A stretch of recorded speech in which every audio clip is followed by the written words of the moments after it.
નમસ્કાર વિદ્યાર્થી મિત્રો. આપણે છેલ્લા થોડા લેક્ચરોની અંદર સરળ આવર્ત ગતિ કહેતા કે આદર્શ સરળ આવર્ત ગતિ કોઈ બાહ્ય અવરોધક બળની ગેરહાજરીમાં જે દોલનો થાય છે એવી સરળ આવર્ત ગતિનો આપણે અભ્યાસ કરતા હતા.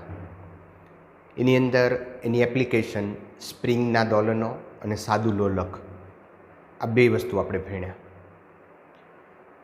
જે પુનઃસ્થાપક બળની અસર હેઠળ જ્યારે પદાર્થ દોલનો કરે અને એ દોલનની અંદર એનો કંપ વિસ્તાર, એની આવૃત્તિ અને ઉર્જા જો અચળ રહે તો આ પ્રાકૃતિક દોલનો કહેવાય, આદર્શ સરળ આવર્ત ગતિ કહેવાય. ખાસ યાદ રાખજો મિત્રો. એક વર્ડ છે મુક્ત દોલનો.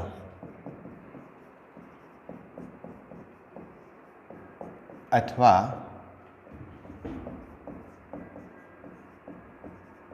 પ્રાકૃતિક દોલનો. કોઈ પુનઃસ્થાપક બળની હાજરીમાં જ્યારે પદાર્થની આવૃત્તિ, આવર્તકાળ, કંપ વિસ્તાર, ઉર્જા જો અચળ રહે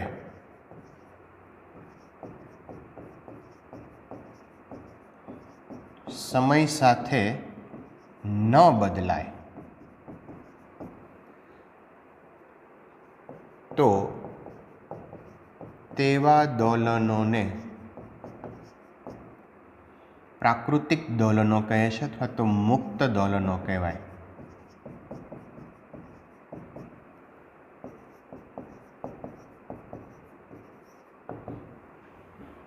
જેનો આપણે સ્ટડી કર્યો છે.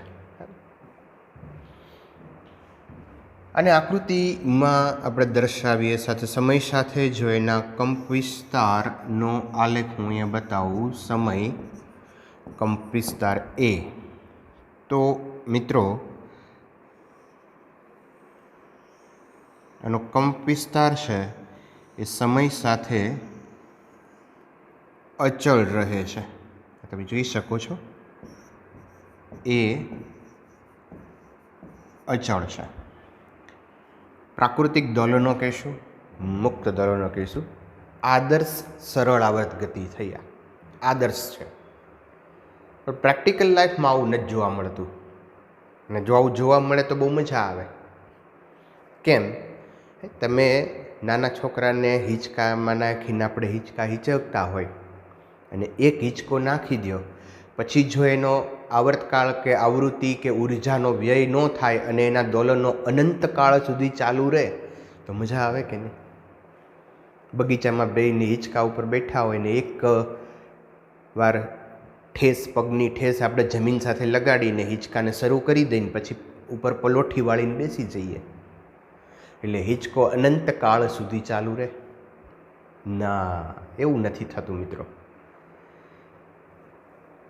વ્યવહારની અંદર જ્યારે કોઈ દોલનો થાય છે ત્યારે એ દોલનોને કોઈ અવરોધતું બળ નડે છે. હિંચકા ખાતા હોય ત્યારે એક તો હવાનો ડ્રેગ, હવાનું ઘર્ષણ બળ લાગે, હવાનો અવરોધક બળ લાગે. અને બીજું, જ્યાં જોડાણ છે હિંચકાનું, કોઈ આધાર સાથે જોડાણ છે, એ આધાર સાથે ઘર્ષણ બળ લાગે. આ બંને બળને કારણે હિંચકો જે છે એ એના જે દોલનો છે એ ધીમે ધીમે ધીમે ધીમે કરતાં ઘટતા જાય અને અંતે સ્ટોપ થઈ જાય. કોઈ એક લોલક છે, એ લોલકનો કંપ વિસ્તાર ધારો કે 10 સેન્ટીમીટર આપણે લઈએ અને એને અહીં કોઈ એક જગ્યાએથી હું છોડું, મુક્ત કરું એટલે એના દોલનો શરૂ થાય તો એનો કંપ વિસ્તાર છે. પ્રેક્ટિકલ લાઈફ વ્યવહારની અંદર આપણે આવું જોઈએ છીએ મિત્રો કે 10 હોય તો 10માંથી 9 ઘટતો જાય, 8, 7, 6, 5, 4, 3, 2, 1 અને સ્ટોપ. તો તો ધીમે ધીમે એના દોલનો, એની ઉર્જા છે એ ઘટતી જાય છે અને અંતે દોલક છે એ ઊભું રહી જાય છે, સ્થિર થઈ જાય છે. તો આવા જે દોલનો છે ને એને અવમંદિત દોલનો કહેવાય. અચ્છા, ક્વેશ્ચન બીજો એ પણ છે, તમે મને કોમેન્ટ બોક્સમાં લખજો કે આ દોલનોને આવર્ત દોલનો કહેવાય, આ દોલનોને આવર્ત દોલન કહેવાય. થોડું વિચારજો, કારણ કે આવર્ત દોલનની વ્યાખ્યા શું છે કે નિશ્ચિત પથ પર નિશ્ચિત સમયગાળાની અંદર જો કોઈ કણ કે દોલક દોલન કરતો હોય તો એને આવર્ત ગતિ કહેવાય. હવે આમાં તો એનો નિશ્ચિત પથ છે, નિશ્ચિત બિંદુની આસપાસ છે, બરાબર, પણ સમયગાળો. અચ્છા મિત્રો, બહુ જ ખાસ ધ્યાન રાખજો કે હું અહીંયા ખૂબ નાના દોલનોની વાત કરું છું. નાના દોલનો માટે એને આવર્ત દોલનો, આવર્ત ગતિ છે એવું કહી શકાય. અચ્છા, તો આ જે દોલનો છે ને એ દોલનોને કહીશું મિત્રો આપણે અવમંદિત દોલનો. અવમંદિત દોલનો, ડેમ્પ્ડ ઓસિલેશન. Damped oscillation. અચ્છા, ડેમ્પ્ડ ઓસિલેશન કોને કહેવાય? તો કે જે દોલનમાં કંપ વિસ્તાર અથવા ઊર્જા, કુલ ઊર્જા સમય સાથે ઘટતી જાય તો તેવા દોલનોને અવમંદિત દોલનો કહે છે. કંપ વિસ્તાર અથવા તો ઊર્જા સમય સાથે ઘટે છે. ખાસ યાદ રાખો મિત્રો, અવમંદિત દોલનોનો આ બેઝ છે કે એનો કંપ વિસ્તાર અને ઊર્જા સમય સાથે ઘટતા જાય. સપોઝ અહીંયા કોઈ સ્પ્રિંગ છે અને એ સ્પ્રિંગના છેડે એક બ્લોક છે અને આ બ્લોકને આપણે પાણીની અંદર લઈએ. સ્પ્રિંગને ખેંચીને તમે છોડી દો એટલે સ્પ્રિંગના દોલનો છે એ શરૂ થાય. પાણીનો અવરોધક બળને કારણે ધીમે ધીમે એના દોલનો છે એ ઘટતા જાય, બહુ ઝડપથી ઘટતા જાય. આ જ સ્પ્રિંગને જો હવાની અંદર એના દોલનો કરાવડાવીએ તો આજુબાજુ અહીંયા હવા હોય તો એ હવાની અંદર જો એના દોલનો થાય, એની બદલે જો પાણીમાં દોલનો થાય તો એના દોલનો છે એ ખૂબ જ ઝડપથી ઘટતા જાય છે.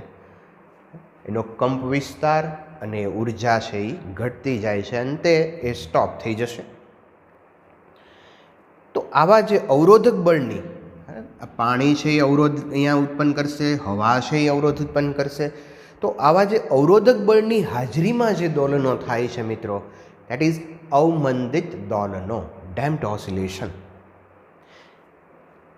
ફિઝિક્સની ભાષામાં, સાયન્સની ભાષામાં અવમંદિત દોલનો કેમ કહેવાય? તો કે જેનો કંપ વિસ્તાર અને ઊર્જા સમય સાથે ઘટતા જાય તો એને અવમંદિત દોલનો કહેવાય. અને મોસ્ટ પ્રોબેબલ તમે જુઓ, વ્યવહારની અંદર જેટલા કાંઈ દોલનો છે ને એ બધા અવમંદિત જ છે. તમે હિંચકા ઉપર બેસીને હિંચકા ખાઓ, અવમંદિત દોલનો છે. હિંચકાને ચાલુ રાખવા હોય તો બહારથી બીજું બળ લગાડવું પડે. નાના છોકરાને હિંચકતા હોય તો એ પણ અવમંદિત દોલનો છે. લોલકવાળી ઘડિયાળ તમે વિચારો તો એ પણ એમાંય અવમંદિત જ છે. આપણે બહારથી ઉર્જા આપીએ છીએ એટલે એના દોલનો ચાલુ રહે છે. જો તમે સેલ કાઢી લ્યો તો દોલનો ધીમે ધીમે બંધ થઈ જશે, મંદ થઈ જશે.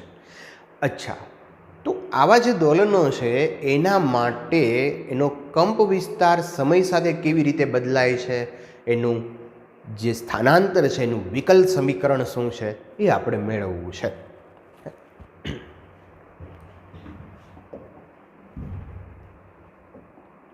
અચ્છા, તો ક્વેશ્ચન છે આપણો, અવમંદિત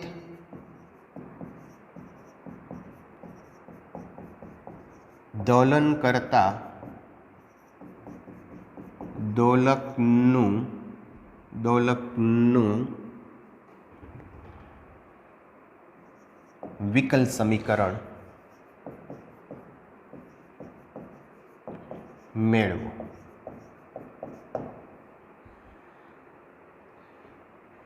તો અહીંયા જ્યારે કોઈ દોલક છે એ દોલન કરતો હોય ત્યારે એને એક હવાનું અવરોધક બળ લાગે છે. મિત્રો, આ જે હવાનું અવરોધક બળ છે એ બ્લોક અથવા તો જે દોલક છે ને એના વેગના સમપ્રમાણમાં હોય છે. તમે સાયકલ લઈને જતા હોય તો તમને હવાનું અવરોધક બળ લાગે. હવાનું અવરોધક બળ સામાન્ય રીતે લાગતું હોય છે. તો જ્યારે સ્પ્રિંગ ને દોલક સાથે બાંધી અને સ્પ્રિંગના જ્યારે દોલનો થાય ત્યારે એ સ્પ્રિંગ પર લાગતું હવાનું અવરોધક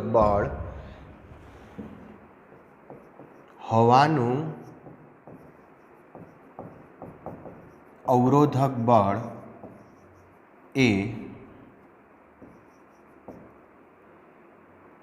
બ્લોક અથવા તો જે દોલક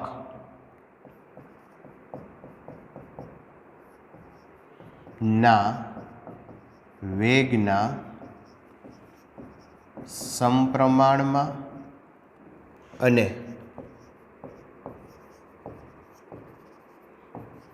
વિરુદ્ધ દિશામાં હોય છે.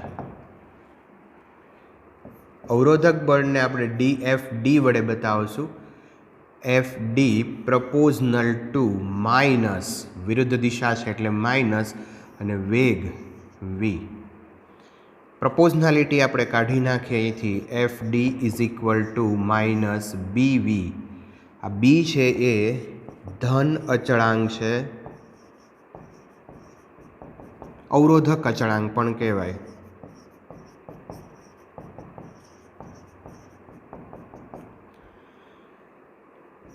અચ્છા, તો જ્યારે અહીંયા કોઈ સ્પ્રિંગ છે એ સ્પ્રિંગને આપણે દોલિત કરીએ ત્યારે આ સ્પ્રિંગ ઉપર એક હવાનું અવરોધક બળ લાગશે. અચ્છા, બીજું બળ જે છે એ સ્પ્રિંગની અંદર ઉદ્ભવતું પુનઃસ્થાપક બળ છે કે જે આ દોલનની વિરુદ્ધ દિશા એટલે કે સ્થાનાંતરની વિરુદ્ધ દિશામાં હોય છે.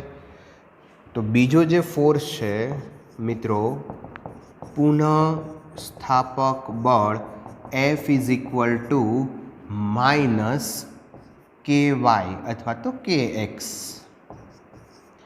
તો આ બે બળોની અસર હેઠળ હવે દોલક છે એ દોલન કરશે.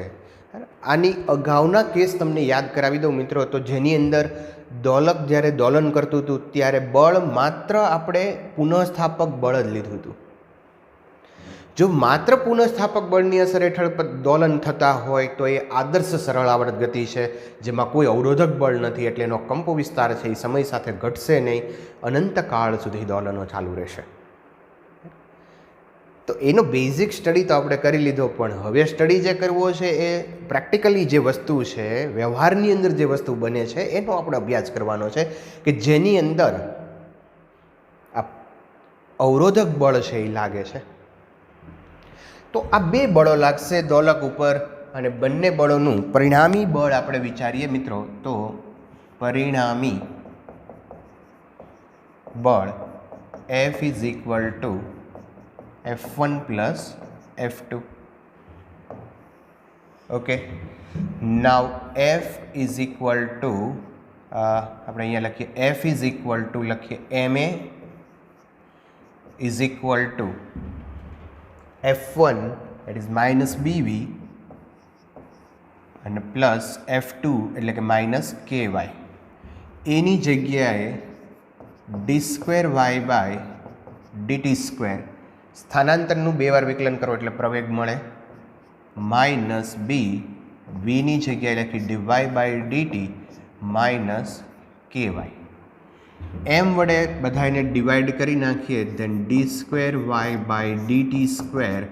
Minus b/m dy/dt is equal to minus k/m into y. અને આ સાઈડ લઈ લેવું હોય તો લઈ શકાય d2y/dt² પ્લસ b/m dy/dt. अच्छा, k/mની જગ્યાએ આપણે ω² પણ લખી શકાય, તો plus ω²y is equal two 0. આ બાજુ આવશે એટલે પ્લસ થઈ જશે. k is equal to m⍵², then ω² is equal to √k/m. જો ω² લખીએ તો k/m, than k/m is equal two, મેં અહીંયા ω² લખ્યું છે. તો મિત્રો, આ જે સમીકરણ આવ્યું એ અવમંદિત દોલન કરતા જે પદાર્થો દોલકો છે એનું વિકલ સમીકરણ આવી ગયું. હવે આપણે માથાકૂટ નથી કરવાની, પણ સીધું આના ઉપરથી આ જે દોલનો છે તમે અહીંયા જોઈ શકો કે જ્યારે આપણે સરળ આવર્ત ગતિનું વિકલ સમીકરણ લખ્યું હતું તો આવું હતું, એ d²y/dt² plus ω²y is equal two 0. અહીંયા મિત્રો એક આ ટર્મ આવ્યું છે, અહીંયા b/m dy/dt આ ટર્મ આવેલું છે, બરાબર, જે આ અવરોધક બળ છે. આ જે છે એ અવરોધક બળ, અથવા તો તમે એને પ્રવેગ કહી શકો. b/m dy/dt છે એટલે પ્રવેગ, m વડે મલ્ટીપ્લાય કરો તો, અથવા તો b dy/dt લખો એટલે એ અવરોધક બળ થઈ ગયું. આ અવરોધક બળ છે એટલે એનો કંપ વિસ્તાર છે એ સમય સાથે ઘટતો જાય છે. કેવી રીતે ઘટે છે? તો મિત્રો, કંપ વિસ્તાર જે છે આનું વિકલ સમીકરણનો જે ઉકેલ છે એ ઉકેલ હું પહેલાં લખું, પછી એનો કંપ વિસ્તાર લખું. આનો જે ઉકેલ હતો એ મિત્રો આવો હતો, y is equal to a sin ωt plus phi. આવો આનું તમે 2 વાર વિકલન કરો એટલે આ મળી જાય, એનો ઉકેલ હતો. એમ આ સમીકરણનો જે ઉકેલ છે એ ઉકેલ સમીકરણનો ઉકેલ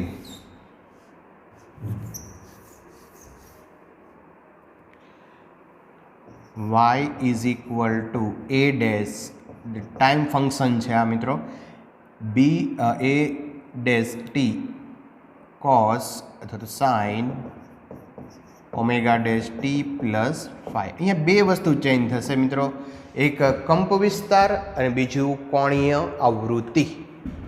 હવે કંપ વિસ્તાર કેવી રીતે બદલાય છે, કેટલો થાય છે, ખાસ યાદ રાખજો મિત્રો. અહીંયા કંપ વિસ્તાર જે છે, સીધું જ સૂત્ર આપણે આનું યાદ રાખવાનું છે. કંપ વિસ્તાર a ડેશ અથવા તો a(t) લખીએ, આપણે ડેશ નથી લખતો અહીંયા, a(t) is equal to a0 પ્રારંભિક કંપ વિસ્તાર ઇન્ટુ e⁻bt/2m. ચર ઘાતાંકીય રીતે આનો કંપ વિસ્તાર છે એ ઘટે છે, બરાબર. તો અહીંયા એક નોટ લખું છું, અવમંદિત દોલનોનો કંપ વિસ્તાર ચર ઘાતાંકીય રીતે ઘટે છે. આ e⁻ જ્યારે આવે, અહીંયા માઇનસ છે એટલે ઘટશે, અને e હોય એટલે ચર ઘાતના સમપ્રમાણમાં, ઘાતના ગુણાંકમાં ઘટે છે. સમય તમે અહીંયા 1 લ્યો, આના બરાબર b/2m, ધારો કે 1 લઈ લ્યો તો સમય 1 હોય તો e⁻1 આવશે, પછી 2 સેકન્ડ હોય તો e⁻2 આવશે. તો eની ઘાતના સ્વરૂપમાં આ ઘટાડો થાય છે. કેવી રીતે આ ઘટાડો થાય છે એ જોઈએ આપણે. આનો આલેખ હું બતાવું. જેમ આપણે અગાઉ જે આલેખ જોયો તો કે જેની અંદર કંપ વિસ્તાર છે એ બદલાતો નથી, અચળ રહેશે, પણ હવે અવમંદિત દોલનોની અંદર કંપ વિસ્તાર છે એ બદલાય છે, અને કંપ વિસ્તાર જે બદલાય છે એનો આલેખ કેવો આવે છે એ આપણે અહીંયા દોરીએ. અવમંદિત દોલનો માટે કંપ વિસ્તાર વર્સિસ ટીનો આલેખ.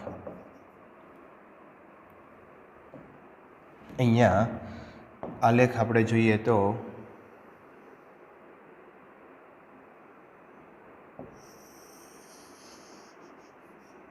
સમય લેશું અને અહીંયા કંપ વિસ્તાર લઈએ. તો આલેખ જે છે એ કંઈક આવો આવે. શરૂઆતમાં કંપ વિસ્તાર છે એ મેક્સિમમ હશે, a0 જેટલો હશે, અને ત્યારબાદ કંપ વિસ્તાર છે એ ધીમે ધીમે ધીમે ધીમે ઘટતો જાય છે, બરાબર. અચ્છા, હું આને આમ બતાવું.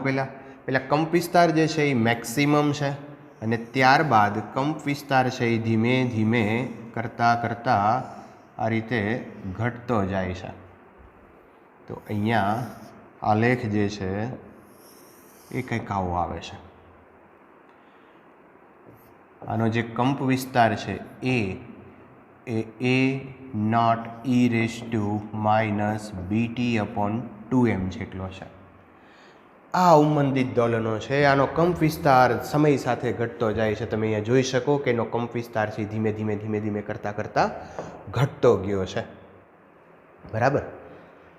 અચ્છા, આની કોણીય આવૃત્તિ કઈ ઓમેગા ડેશ છે એ કેટલું થાય? તો omega dash is equal to k/m. અચ્છા, આ ફોર્મ્યુલા તો આપણે ભણી ગયા હતા કે ઓમેગા સ્ક્વેર બરાબર k/m, અથવા તો આપણે આમ લખીએ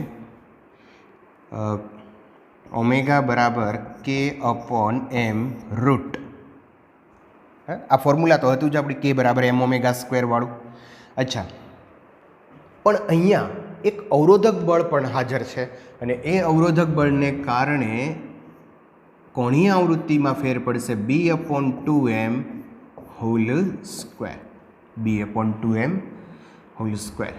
અચ્છા, હવે બી જે છે, સપોઝ તમે અહીંયા બી ઇઝ ઇક્વલ ટુ 0 લઈ લો તો omega dash is equal to √k/m આવશે. અને એ ઓમેગા એટલે જે પહેલાં જે આવૃત્તિ હતી, પ્રાકૃતિક આવૃત્તિ હતી, જે શરૂઆતના દોલનો હતા, સરળાવત ગતિના જે દોલનો હતા એવા થઈ જશે. પણ ક્યારે?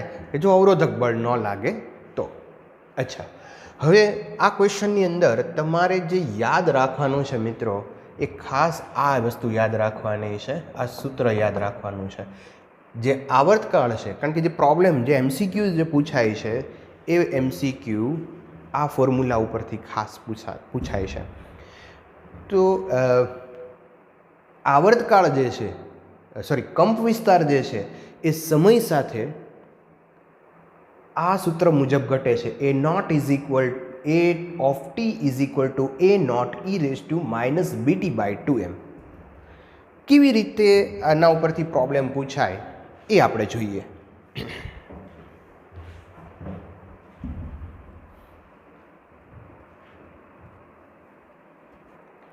ઓકે, તો આપણું જે ફોર્મ્યુલા હતું અવમંદિત દોલનનું કંપ વિસ્તારનું, A of t is equal to a0 e⁻BT/2m, આ ફોર્મ્યુલા પર આધારિત એક પ્રોબ્લેમ જોઈએ આપણે.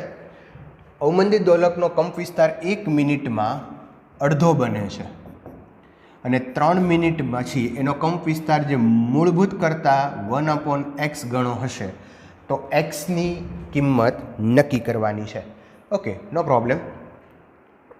તો અહીંયા બે પરિસ્થિતિ મિત્રો આપણને આપેલી છે. તો પહેલી પરિસ્થિતિની અંદર કે જ્યારે સમય છે t is equal two 1 minute છે ત્યારે એનો કંપ વિસ્તાર a ઓફ t છે એ a0/2 જેટલો થાય છે. a0 જે છે એ પ્રારંભિક કંપ વિસ્તાર છે. તો પ્રારંભિક કંપ વિસ્તારનો અડધો થઈ જાય છે. તો અહીંયા ફોર્મ્યુલાનો આપણે યુઝ કરીએ. a of t is equal to a0 e⁻BT/2m. એમાં a of t is equal two a0/2 is equal to a0 e⁻B/2m multiply time કેટલો લેવાનો છે? 1 મિનિટ મલ્ટીપ્લાય 1. ઓકે,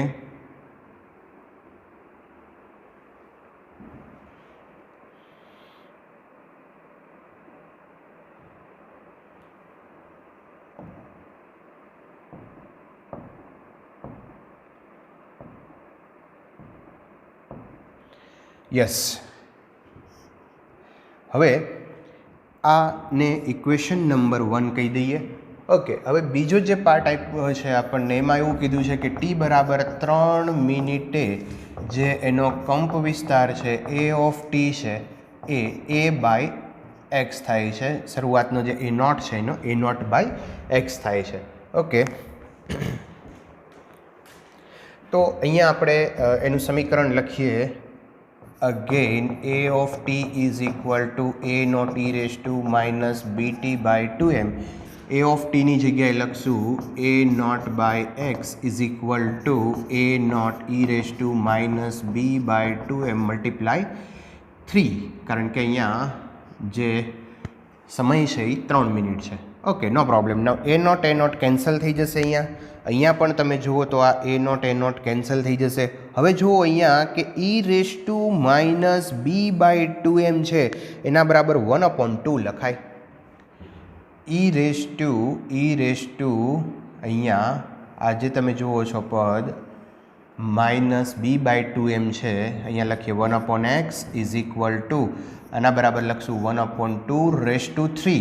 એ તો છે જ, બરાબર. બંનેને ઉલટાવી નાખીએ તો અહીંયા એક્સની -1 થશે, અહીંયા 2ની -1 થશે, બરાબર. માઇનસ અહીંથી કેન્સલ કરી દેશું. Then x is equal to 2 નો ઘન 8, તો એક્સની વેલ્યુ જે છે મિત્રો 8 આવશે. ચાલો નેક્સ્ટ પ્રોબ્લેમ લઈએ આપણે કે જો અવમંદિત દોલનો માટે 50 દોલનો પછી કંપ વિસ્તાર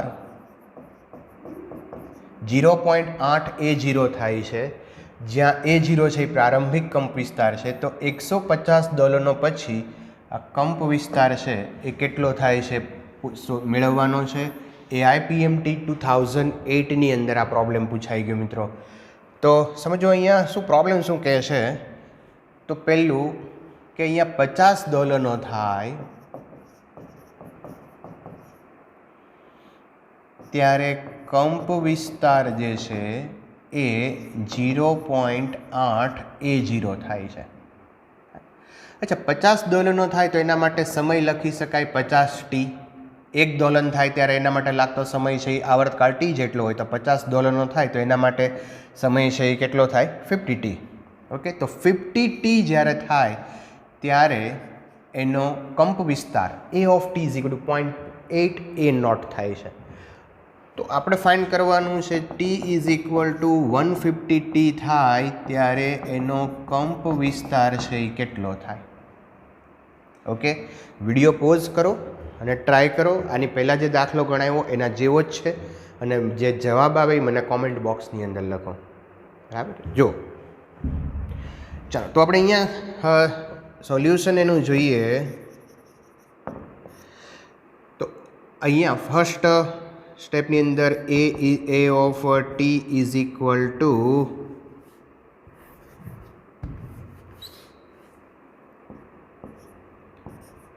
a of t is equal to a naught e raised to minus bt by 2m.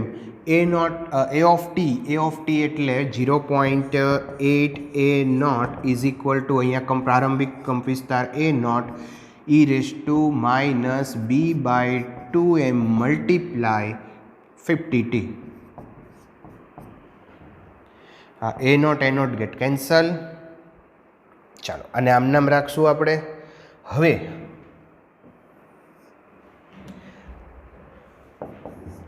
બીજું જ્યારે 150t જેટલા દોલનો t is equal to 150t થાય છે ત્યારે a of t is equal to A0 e raise to minus b t by 2m. તો a of ટીની જગ્યાએ લખશું, આ મેળવવાનું છે આપણે.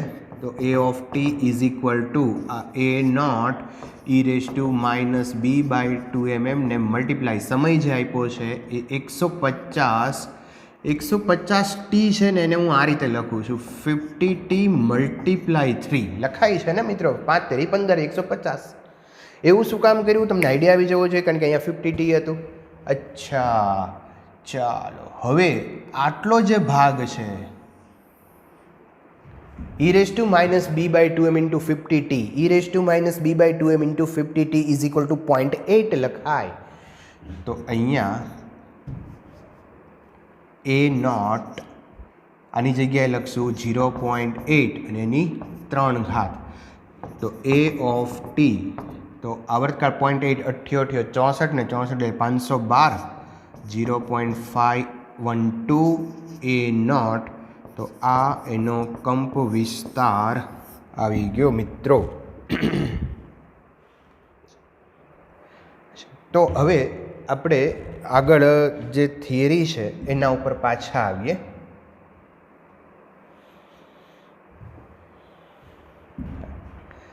ઓકે, તો થિયરી પોર્શન ઉપર પાછા અહીંયા આવીએ. તો ઝડપથી એકવાર જોઈ લઈએ કે અહીંયા જે અવમંદિત દોલનો છે એ અવમંદિત દોલનોનો કંપ વિસ્તાર છે એ ઉર્જા અને સમય સાથે ઘટતો જાય છે.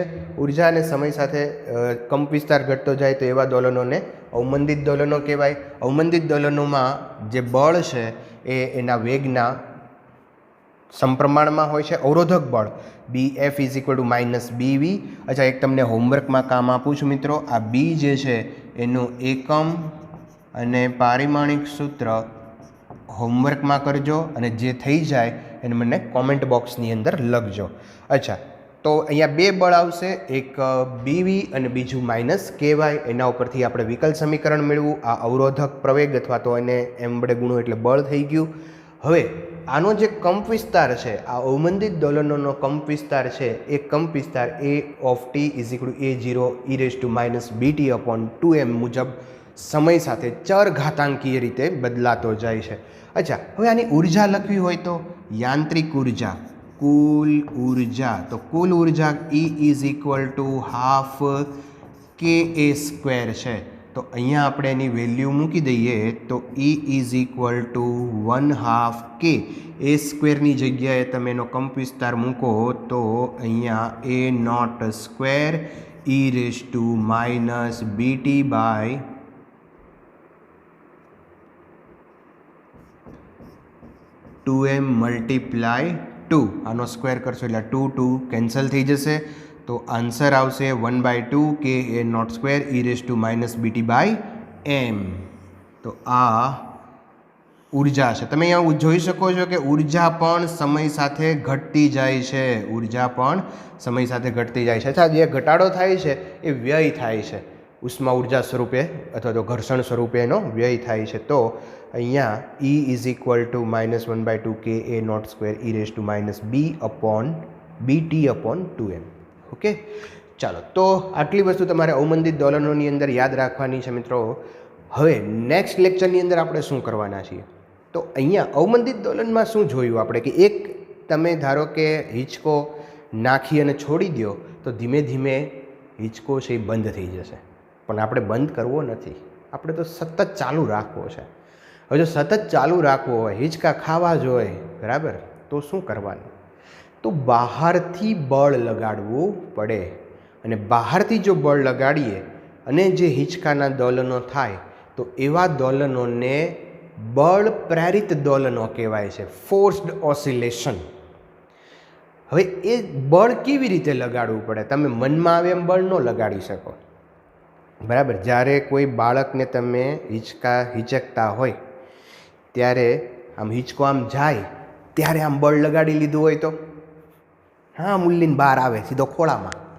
અચ્છા, તો ક્યારે બળ લગાડવું પડે, કેવી રીતે બળ લગાડવું પડે, એ જો તમારે જાણવું હોય તો આની પછીનો લેક્ચર જોવો પડશે. અને પછીના લેક્ચરની અંદર હું બળ પ્રેરિત દોલનોની ચર્ચા કરશું. અને ખૂબ જ ઇન્ટરેસ્ટિંગ ટૉપિક છે કે જેની અંદર આપણે બીજો એક અગત્યનો જે ટર્મ્સ છે, પદ છે, એની પણ ચર્ચા કરવાના છીએ. અને પદ છે અનુનાદ, રેઝોનન્સ. તો એની ડિસ્કસ કરશું લાસ્ટ લેક્ચરની અંદર. તો ત્યાં સુધી આપણે મળીએ નેક્સ્ટ લેક્ચરની અંદર. Okay, thank you.